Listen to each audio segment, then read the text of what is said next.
बहुत कठिन था मगर फैसला ज़रूरी था।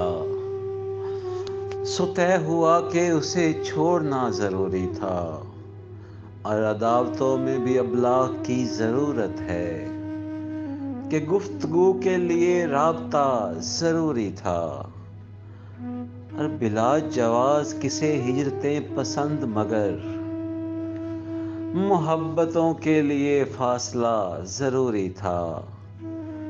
और पता चला कि वही लोग हैं खसारे में जिन्हें यकीन के लिए मोजा ज़रूरी था। और शिकस्त खा गए जो जिस्म थे कवि हैकल, मज़ाहमत के लिए हौसला ज़रूरी था। और इसी सबब से था बदनाम शहर में आकर, रुका नहीं कि जहां बोलना ज़रूरी था।